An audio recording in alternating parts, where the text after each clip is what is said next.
Okay, so we kind of wrapped up with the last section looking at just the muscles and kind of how the muscle goes through contraction. We examined the structure of the muscle. We also looked at the bone, the skeletal system as well. So this takes us into the neuromuscular system. So now we're going to look at the interaction between the nervous system and the muscular system. And probably one of the more basic things to look at is obviously the activation of muscles. So we know that our nervous system produces muscle contraction. That's one of the jobs of the nervous system, is to help produce movement. So what you have with this, and we kind of led into this a little bit, but it starts with an action potential, okay? So the arrival of an action potential at the nerve terminal causes the release of a neurotransmitter called acetylcholine. So acetylcholine will be in between the junctions between nerves. That acetylcholine gets released, and that produces an action. So once a sufficient amount of acetylcholine is out, the action potential gets generated across the sarcolemma, the muscle cell membrane, and you'll get the fiber to contract. Okay. And in the case of this, so this is how the control of the muscle depends on the number of muscle fibers in each motor unit are present. Okay, so in other words, in different muscles, there's a different amount of motor units. We talked about a motor unit. So if you remember what a motor unit is, the motor unit is the motor nerve and the fibers that it innervates. Okay, so that action potential comes from the motor nerve. It innervates those muscle fibers. Now, motor units work under what's called the all or none principle. Okay, so what this means is that once there is sufficient stimulation for a motor unit, okay, remember what a motor unit is. A motor unit is the motor nerve and the fiber or fibers that it innervates. In most cases, it's more than one muscle fiber. Either all of those fibers contract or none of them contract. Okay, so that's an important part of this. Now, that doesn't necessarily mean that if you're one of the confusing parts about the all or none principle for students is they hear all or none principle, they think that, well, then does that mean that an entire muscle has to contract maximally or else it doesn't contract at all? No, we're only talking about the individual motor unit. Remember, there's more than one motor unit in our muscles. Okay, so that's why we could have grades of contraction when we're looking at the muscle as a whole. Okay, because we can just activate a certain number of motor units. But the motor units themselves will either all be, individually, they either get activated completely or not at all. Now, when we look at muscles and motor units, okay, muscles that have function with great precision, okay, so if we think about muscles that would have great precision, the muscles, the small muscles of the hand would be a great example, okay? Those muscles could have as few as even possibly one muscle fiber per motor neuron. Okay, so most of our muscles will have more than one, but the muscles that have more precision, the reason being is that typically for those muscles, they don't have to do, they have to do some very precise work. If you think about your hands, okay, just something as simple as, picking up a pencil and writing, okay, doesn't require a lot of force, but it requires precision. So the number of muscle fibers per motor unit is smaller in a muscle that functions with precision versus one that has more gross motor activity. So take like the quadriceps muscle, okay? So the quadriceps muscle, big muscle in the anterior portion of the thigh, those motor units, they may have several hundred fibers in one motor unit, okay? So the more precise the muscle has to function, the fewer number of muscle fibers in a motor unit, okay? So that's an important thing. And as we talk about next, when the motor units get stimulated and kind of the actions, it'll kind of continue to make more sense.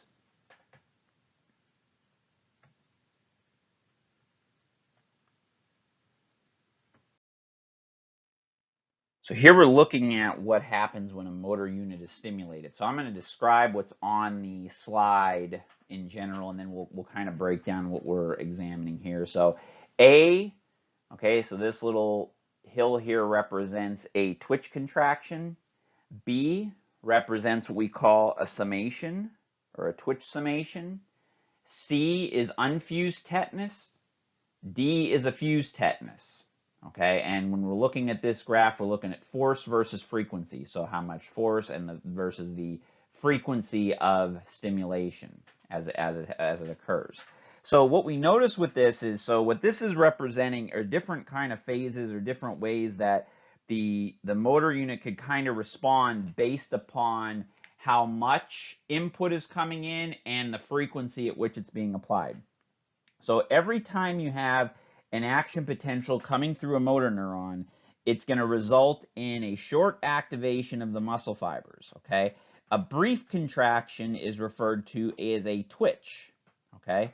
So a twitch is going to happen when you get the activation of the sarcolemma, as we talked about. You're going to go through the processes of the sliding filament theory, okay? Now, what's going to happen is you're going to get the same processes that we talk about. If a second twitch is elicited from the motor nerves before the first one completely relaxes, then you get a summation. Okay, that's B.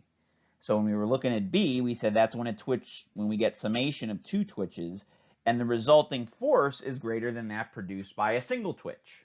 Okay, so you're gradually starting to increase now the amount of force based upon that you have a more frequent application here. Okay. If you continue to decrease the time between twitches, you're going to get greater and greater summation. Okay? So as the frequency increases, okay, you're going to gradually start to get, this would be an unfused tetanus. Okay? If it continues to increase more, you get a fused tetanus. And at the point of a fused tetanus, okay, that's where you will get a maximal amount of force that the motor unit can develop. So all we're saying here is the more frequent the input from the motor units, the greater the amount of force. So this is where we get into how much force you're looking at applying behind a muscle. Okay? So, and again, we kind of grade force based upon functionally what we're doing. Okay? Again, you don't put as much force behind picking up a pencil as you do, in your hand, as much as you do, maybe trying to open up a jar that's difficult to get open. Okay, you stimulate motor units differently, and that's what this graphic is showing you.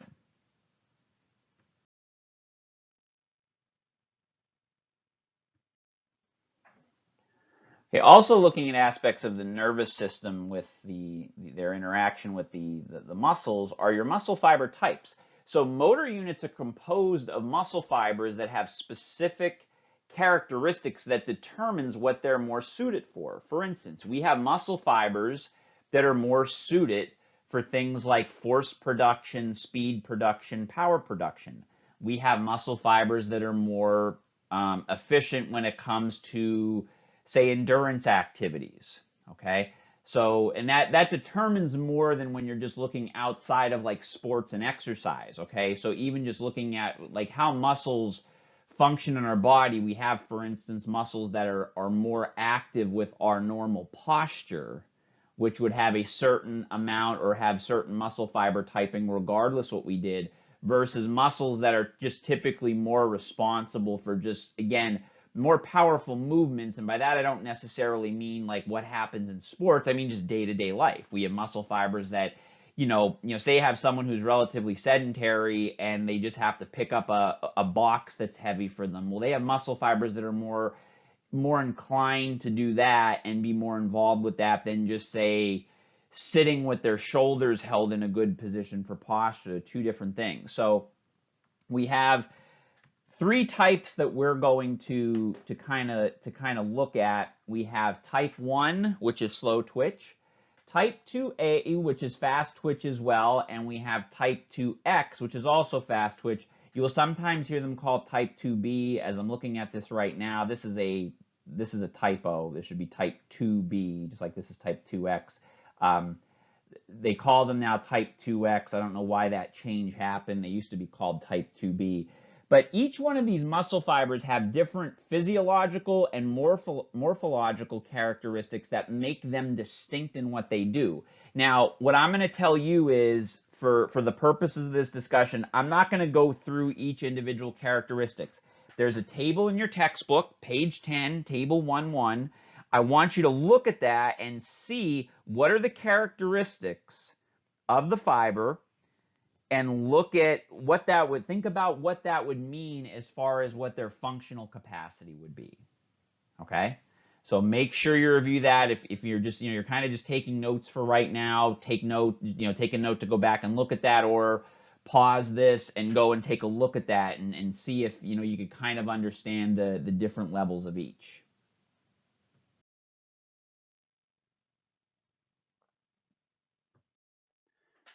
So in looking at this, if we're looking at this in regards to exercise, and again, I think this could be important for, just about anyone taking this class. So the important thing is we understand what the recruitment patterns are. So even looking at activities of daily living, even if you're not looking at this from the standpoint of exercise, being the issue, even activities of daily living, our motor unit recruitment is going to be such that it matches whatever task we're trying to do. Okay, so I've made a couple different examples throughout this. Picking up a pen versus trying to twist the top off of a jar that's sealed really tight. Things like that. So the motor unit pattern is going to dictate how much force we produce. So, and again, force output can vary in two different ways. The force output can be varied through a change in the frequency of the activation of individual motor units, or a change in the number of activated motor units. Okay, and we talked about those two concepts before. So if that's not making sense, go back and look at what we said about how motor units operate and how they're recruited. Okay, this is kind of summarizing how that kind of functions in day-to-day life. Okay, so two ways it can vary. We can vary our force output. We could change the frequency. If you remember going back to that chart, right? As the frequency of stimulation went up, what happened to the amount of force? It went up. Okay, or we change the number of activated motor units.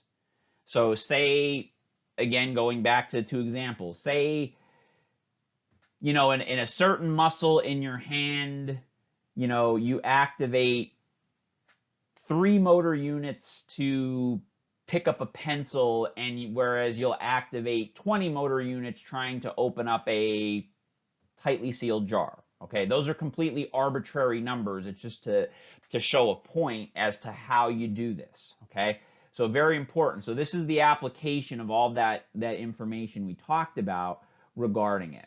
Okay, so the type of unit is going to be based upon the type of activity. So you could actually look at, here's something that could also help, and again, you should do this anyway, but in table 1-2, it actually goes through the involvement of muscle fiber types in sport events. So we're talking about all this with motor units and motor unit recruitment. It'll actually tell you the type, this will complement that other chart with muscle fiber types, the type of fibers involved in different sporting events. So that could kind of also give you some ideas as to the application of this through various types of activities.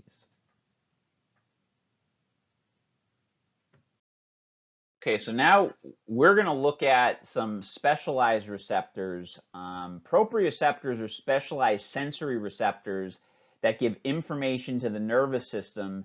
And part from the standpoint of the musculoskeletal system, what this does, it helps to do two big things. One, it helps to maintain an optimal muscle tone for the activity we're doing, and allows us to perform complex movements. So again, we want our movements to be coordinated, and part of the job of these specific sensory receptors, and we're going to talk about a couple of sensory receptors that our muscles utilize, it's to help with that movement coordination. So this particular proprioceptor, the muscle spindle. So again, if you kind of orientate yourself to the picture, so here's your muscle, okay? It's showing you the muscle spindle right here, okay? And you have two different types of fibers within muscles. You have what's called the intrafusal fiber, that's inside the muscle spindle, and then you have the extrafusal fiber, okay? When a muscle gets stretched, Okay, so muscle spindles are sensitive to changes in muscle length.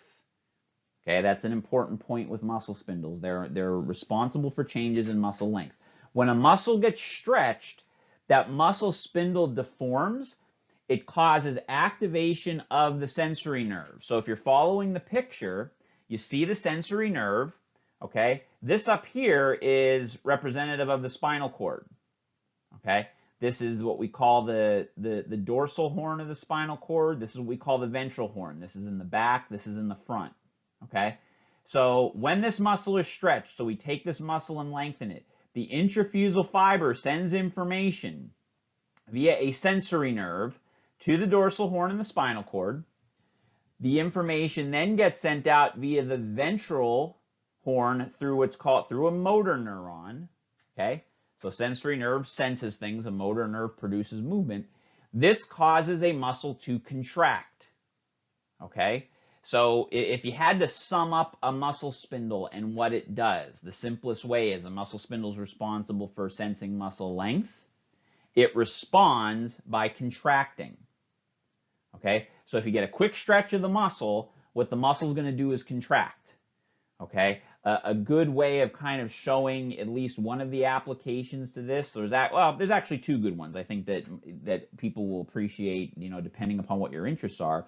When you're looking from the standpoint of performance in strength and conditioning, this is what's involved with the idea behind jump training and plyometrics. You get that fast eccentric contraction, and we look to use the nervous system to produce a quick concentric contraction or a quick shortening of the muscle through plyometrics and jump training. Where you would see this just medically, a simple example of this is when you're getting your reflexes tested. Okay, so when you're sitting on the edge of the table and you're getting a neurological exam getting done, and the healthcare professional, regardless who it is, taps the patellar tendon and you get that little bit of a contraction, that's actually setting off the muscle spindle. Okay, because when you tap the patellar tendon, or whatever tendon, depending upon the reflex you're testing, what that actually does is it promotes a small stretch reflex, which produces a contraction. So that tells them that at that level, that reflex is present. Okay, and you look to see either an absent response or an exaggerated response, and then that would determine what the pathology would be. So again, muscle spindle responds to changes in muscle length, responds by contraction. Now, our other big proprioceptor in the musculoskeletal system is the Golgi tendon organ. Okay, so the Golgi tendon organ, so we know that it's located in the tendon. You can see it on the illustration here.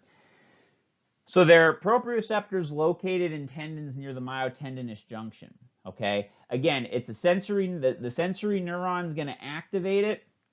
Now, what the Golgi tendon organ does is it actually inhibits contraction. Okay, so a Golgi tendon organ, so we kind of gave a little summary with the spindle. To kind of sum up what the Golgi tendon organ does is the Golgi tendon responds to tension and responds by inhibiting or producing relaxation of the muscle. Okay, so again, anatomically you could see where this is, and it's similar to the last picture as far as how it interacts with the spinal cord, but now we're actually getting inhibition from this. Okay, so this would be somebody who's like really straining to do something. What it actually is it's a protective mechanism. Now, sometimes it's overly protective. In other words, it shuts a muscle down probably even sooner than it has to in many instances. But it's a protective mechanism to prevent damage occurring to the tissue. If you watch two individuals arm wrestle and they're stuck for a period of time, say just in the normal starting position, say they're both kind of even going at it, and then all of a sudden you see somebody kind of fatigue and go down. Well, part of what's going on there is the Golgi tendon organ's giving out. Okay, and it's giving out to prevent that from happening. So again, this is more of an inhibitory response, whereas the muscle spindle is more of an excitatory response. The muscle spindle produces contraction, the Golgi tendon organ produces relaxation. Okay, one of the reasons why when we're doing, here's again another application to activity, is that when you do stretching for a muscle, okay, Typical static stretching protocol, or most stretching protocols, are, you know, gradual lengthening of the muscle. The reason why we want to do that is we want to limit the excitation of the muscle. We actually want the Golgi tendon organ to override the muscle spindle. Okay, so that's what we want to kind of look to do as a part of the, you know, the stretching or flexibility process. So that's kind of how those two things interact. Because, you know, what you could be saying to yourself is, well, you know, if the muscle spindle, you know, is length, when we stretch, we lengthen muscle. How come the muscle's not contracting? The key behind that is that you do a gradual lengthening so that the Golgi tendon organ senses tension and allows for relaxation to occur, kind of overrides that response. So here's a discussion question that I want you to look at. How can athletes improve force production? Again, if you're in another kind of area of study concentration and you're not concerned with athletes, just look at how anybody can improve their force production. Okay, even if it's not somebody who trains exercises, if it's a sedentary person who is rehabilitating an injury, they have to have some ability to produce force. Okay, carrying groceries requires force production. So what are the different ways? Now, again, the focus here is a little bit more on athletes because we're talking strength and conditioning. But again, it's not to imply that being strong, you know, having a good level of strength isn't important beyond being an athlete. But I want you to look at what are the ways. Your textbook talks about this, but it's a little discussion question I want you to do on your own. How can athletes improve force production? Okay, talk about that. We'll have a little discussion about that later on. All right, so that takes us to looking at some of the structure and function of the cardiovascular system. So just first of all, to start with, just the general roles of the cardiovascular system. So the cardiovascular system is responsible for, you know, transporting nutrients throughout the body, helping to remove waste, maintaining acid-base balance in the body, which is very important in both fluid and temperature regulation.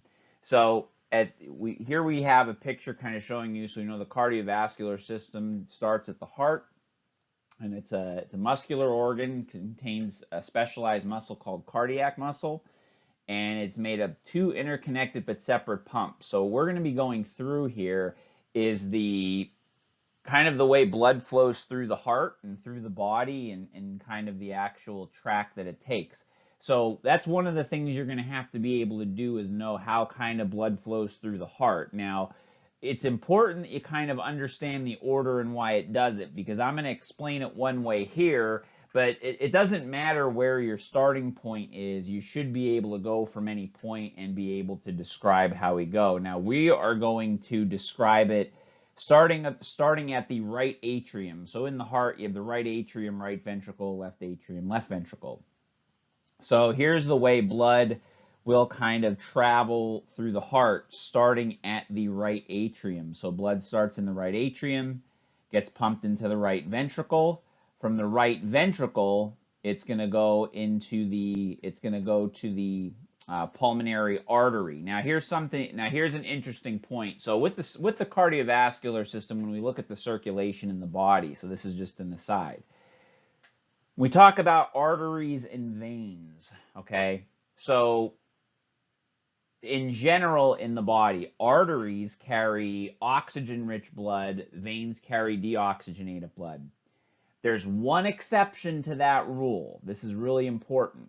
Okay, there's one exception to the arteries oxygenated, veins deoxygenated, and that's the pulmonary artery and veins. So the pulmonary artery takes the deoxygenated blood. Okay, again, that's the one exception to the artery rule. Okay, that deoxygenated blood goes to the lungs. Okay, at the lungs, the blood receives oxygen. So that's where the oxygen exchange takes place, at the lungs. From the lungs, the blood goes to the pulmonary veins. Again, the pulmonary veins have oxygenated blood, which again is the exception to the rule in the rest of the body. From the pulmonary veins, blood goes into the left atrium. From the left atrium, it goes into the left ventricle. And from the left ventricle, that blood gets pumped out through the aorta and the circulation into the rest of the body. Blood goes out to the rest of the body, carries oxygen and nutrients, comes back, and then we start back over again at the right atrium when it's going to circulate back through. Okay, so that's kind of the order of the circulation. Again, I gave the little aside just so you could understand the difference between the arteries and veins in the rest of the body versus the pulmonary artery and veins. But you should be able to know that order. So in other words, say I start it with the left atrium, and I said take blood from the left atrium all the way through the circulation, and then ending at the left atrium. You should be able to do that. Okay, so understand that order, why it does that, and make sure you could do it coming from either direction. Now at the heart, there's also important valves. So you have the tricuspid valve and the mitral valve. Okay, so the tricuspid valve is between the right atrium and right ventricle. The mitral valve is between the left atrium and left ventricle. And again, that's just to regulate that blood flow. Okay, so as the heart beats, it's gonna basically push the blood through those valves. You also have the aortic valve and pulmonary valve. Okay, so the pulmonary valve is in the right ventricle, because that's what's going to pump blood out to take it to the lungs. And then the aortic valve is the valve that is going to going to be where the blood goes out to the rest of the body out of the left ventricle. And again, these valves open and close passively depending on the pressure gradient. So the pressure gradient as the heart is pumping and pushing blood through is gonna cause those valves to open up passively. Now, another point about the heart too is it has its own conduction system. So it controls its own mechanical beat. So there's an actual conduction system that we're going to talk about, that it's basically an electrical circuit that runs through the heart that regulates when things beat. So that's an important as far as the function of the heart, and that's what we're going to be looking at next. So here's the electrical conduction system within the heart. So it's got its own little conduction system that regulates the beating of the heart. So, and that's going to start. So if we look at this, you have your SA node or sinoatrial node. That's where it starts. That's where the impulse originates. So that's kind of when you hear people talking about someone gets an implanted pacemaker, well, the SA node is the natural pacemaker, if you will. Okay. So, it's when that conduction system goes bad that people have to have an artificial one put in, okay? So we're going to start at the SA node, and then that's going to take us to the AV node. So the SA node sits right on the top of the right ventricle, or right atrium, I apologize, the right atrium, so the right top of the right atrium. The AV node, or atrioventricular node, is between the right atrium and right ventricle, okay? So that's a little bit of an impulse delay before the ventricle. So remember, the atria contract, the ventricles contract, so there has to be a little bit of a delay, okay? Then from the AV node, or the atrioventricular node, the next area it's going to go is the AV bundle, which takes the impulses to the ventricles, okay? And then you have the left and right Purkinje fibers, which further take that out. Okay, and that's going to be the system that kind of regulates the heartbeat, so that we have this coordinated contraction of the heart. And there's various pathologies that you'll certainly learn about in other classes to certain degrees, depending upon what area of study you're in, that can cause issues with the conduction of the heart. So when we look at cardiac conduction, so the rhythmic and conduction properties of the myocardium. The myocardium is just referring to the contraction going on at the heart, is the actual heart muscle. Okay, so this is going to be influenced by a couple different things. So obviously the electrical conduction system of the heart is going to modify this, but depending upon what's going on in the rest of the body, there may be a need, for instance, for the heart rate to speed up or slow down. So it's going to be influenced by a couple different things. It's influenced by the cardiovascular center in the medulla. Okay, so this is in the brain stem. There's input from that. There's signals transmitted through the sympathetic and parasympathetic nervous systems. So, for instance, the sympathetic nervous system causes our heart rate to go up. Parasympathetic causes it to go down. Okay, so that's components of the autonomic nervous system that we don't necessarily have direct control over. Our bodies kind of dictate that based on scenarios in the situation. And then we have the concepts of bradycardia and tachycardia. Bradycardia is a heart rate of fewer than 60 beats per minute.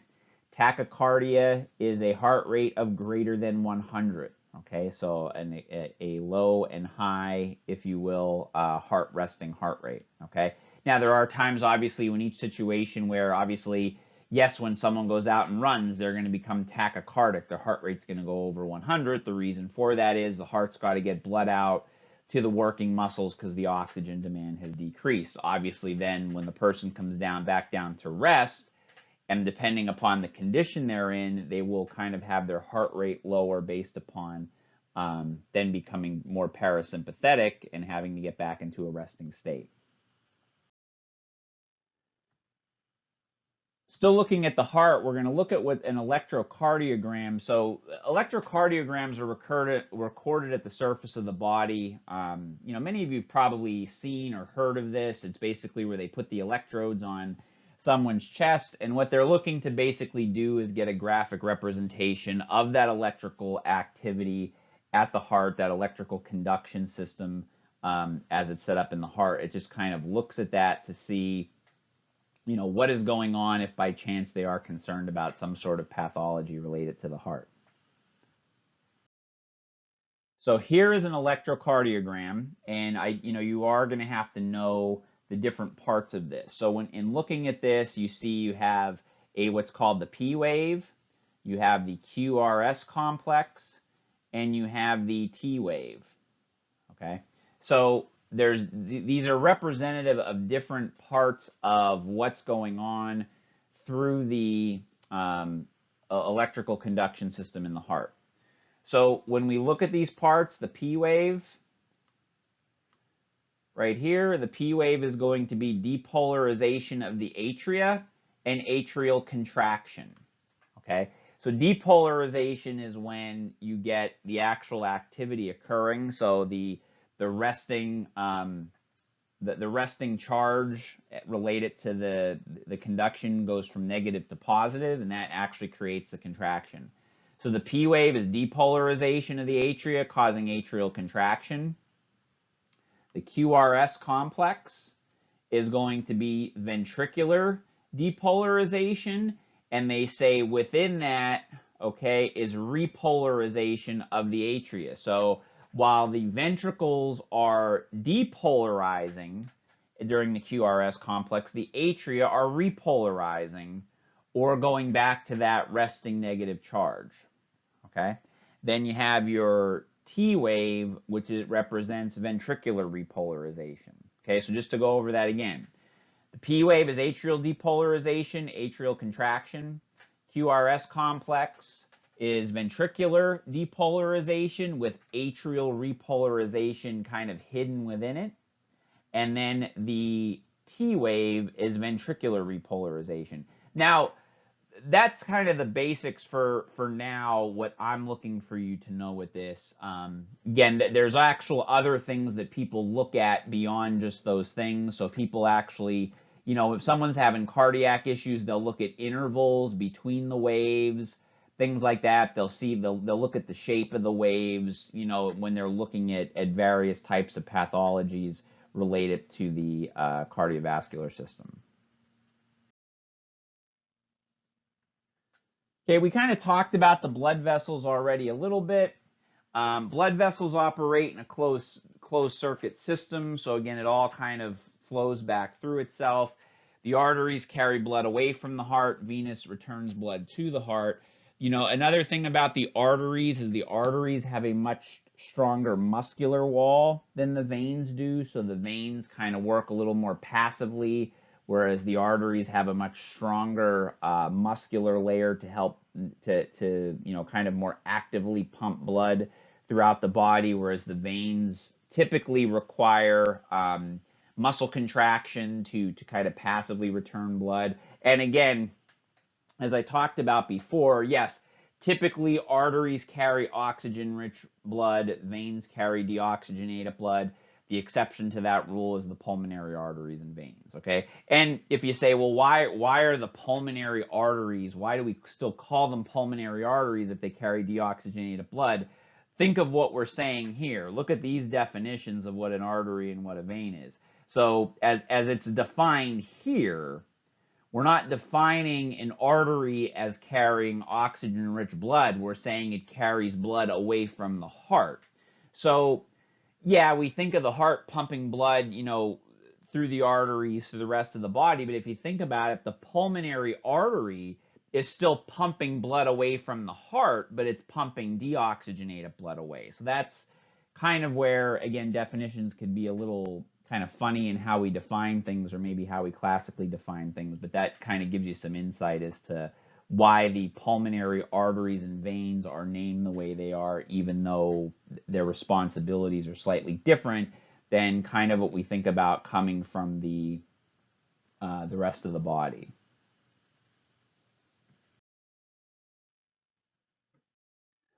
Okay, so here's kind of a little graphic, kind of representative about, they're kind of showing the distribution of blood, but it's also still kind of showing you, again, it kind of gives you some insight again as to how blood travels through the heart and through the rest of the body. Okay, so you could kind of see, the arrows kind of showing you how this is distributed. This is kind of just representing blood kind of going through the rest of the body, and we'll talk about how this works. Here they're showing you how it goes into the lungs and back out. And the travel of blood through then the left atrium and left ventricle coming from the lungs. So what it's showing you both the arterial and the venous components and the percentages of blood throughout the circulatory system at rest. So some other things we want to talk about. So we know coming from the left ventricle, blood's going to get pumped out and it's going to go into the circulation. So blood goes from through the arteries into arterioles and then to capillaries. Capillaries are where the exchange takes place of oxygen and nutrients. So capillaries are very thin and permeable, and that's where that oxygen and nutrient exchange takes place. So you go from arteries, arterioles, which are just essentially smaller versions of arteries, to capillaries. Then from capillaries, so as the capillaries systemically through the rest of the body transmit, nutrients, oxygen to our tissues, then you go to venules and then veins, and then the veins take blood back to the heart, and we repeat the circuit. Okay, so capillaries are what facilitate the exchange. Again, very thin, very permeable. Veins have very thin walls too. They also have to have one-way valves. We had talked about that, particularly it's really important for those valves, particularly in the lower extremity, because again, veins don't have that strong muscular layer. They can't actively pump the blood like arteries can. So our veins, for instance, in our lower extremity are very dependent upon muscular contraction to help push that through. And they have these one-way valves basically so that you don't get blood flow going back, getting kind of pushed backwards through the veins. So again, continuing looking at parts of the cardiovascular system, we're going to talk a little bit about the blood. So we'd mentioned how the cardiovascular system is responsible for transporting nutrients and removing waste products, and also helping to maintain, just generally maintain the environment for the body's functions through, modifying the acid-base balance, what have you. So the blood's going to be the primary thing transporting all these nutrients and helping to remove waste from the body. The hemoglobin is what's going to help to transport the oxygen. So the hemoglobin is the oxygen carrying component portion of the blood. It's going to help also to make sure that the acid-base balance remains good.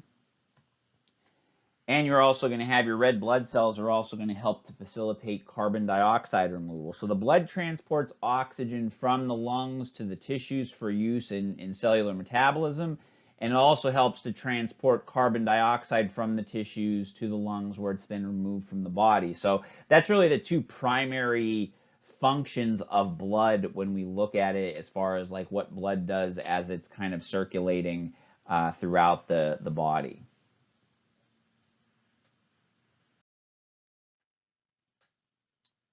Okay, and here we have the respiratory system. So, we kind of summed up a lot of these different body systems. Now we're looking at the respiratory system. So again, familiarize yourself with the anatomical structures that are present here. We're going to talk a little bit about some of them and kind of how they work. So we know that the respiratory system is responsible for, again, kind of that oxygen gas exchange within the body. If you kind of look here, so air is going to pass through the nose into the nasal cavities where it's going to kind of get warmed and purified. It's also going to get humidified. It's going to help make it a little moist. Then as the air comes down, it's going to get distributed to the lungs via the trachea, and it's going to go from the bronchi into the bronchioles. And then at the end, okay, right here, we have these little structures. They're called alveoli. That's where the gas exchange is going to take place.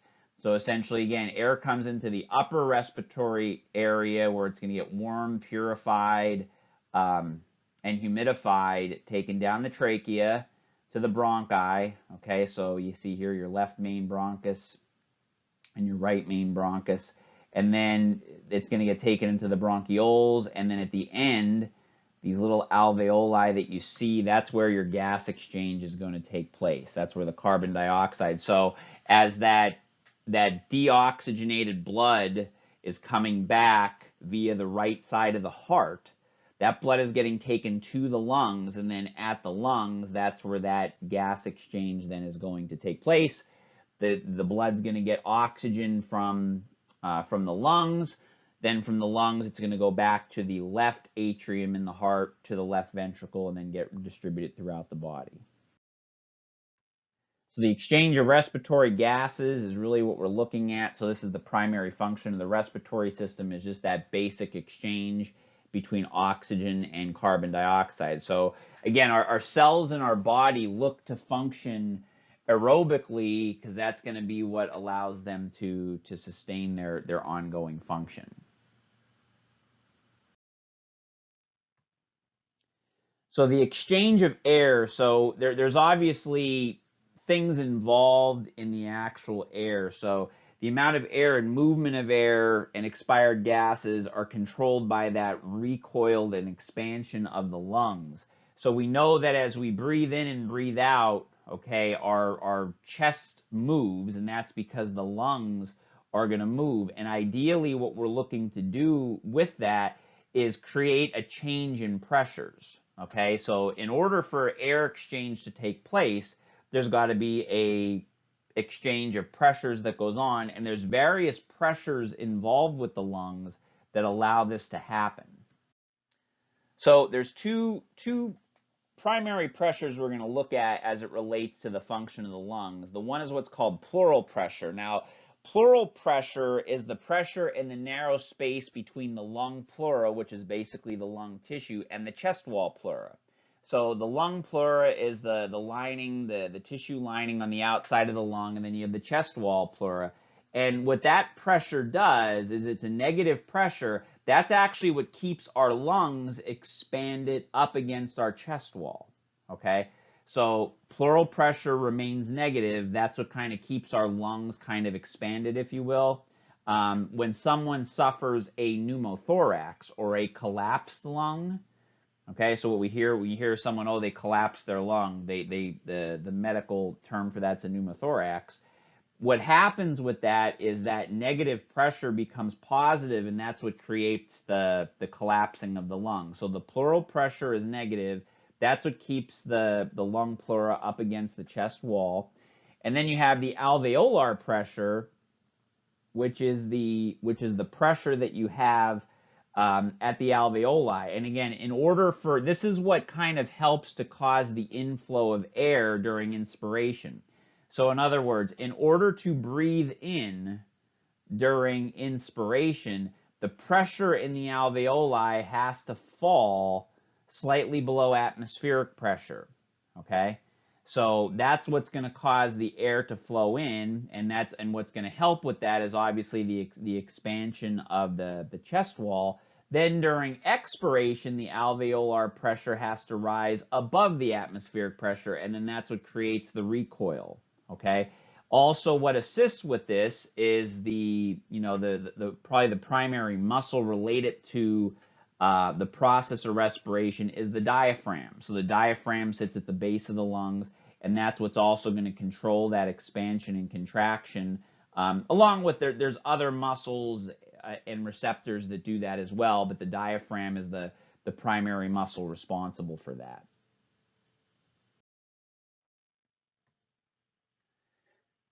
The exchange of respiratory gases, so really what that is it's just a diffusion, random motion of molecules traveling in opposite directions through the alveolar capillary membrane. So basically what this is saying is the gases go from an area of high concentration to an area of low concentration.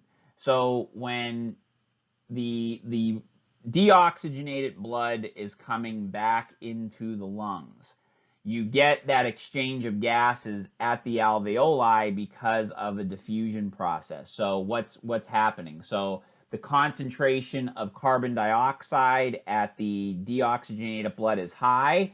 It goes from high to low. It goes into the alveoli where then you breathe it out. Whereas the air you're breathing in oxygen. The oxygen concentration is higher at the alveoli. It's lower at the blood. It goes from the alveoli into the blood. That's just basically the simple respiratory exchange. And again, it's just a diffusion process where it just goes from an area of high concentration to an area of low concentration.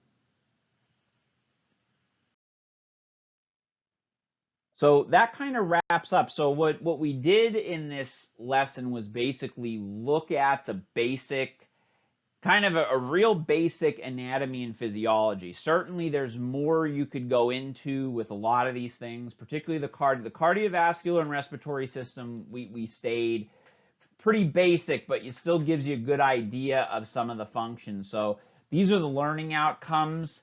So, make sure this kind of just separates the sections. So make sure you could kind of go through. This looks at both the musculoskeletal component, that also includes the looking at the nervous system, and then the characteristics of the cardiovascular and respiratory systems.